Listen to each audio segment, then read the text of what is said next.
To update your profile on the Virtual Summer School app, all you need to do is go to the top right, click on the avatar photo, go to My Profile, and here you'll be able to update your picture and profile information. For updating your profile picture, you can upload an image here. We are offering 15 points towards a virtual summer school-wide competition with prizes to be won. So please do update your image to get those points.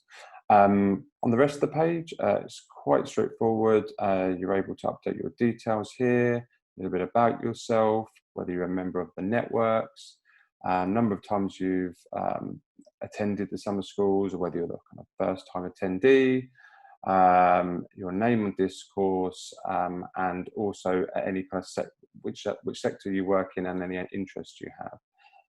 Scrolling down, you'll see other opportunities to insert your social media handles, for example, and there's a couple other settings at the bottom. Once complete, all you need to do is click the save button and your profile will be updated.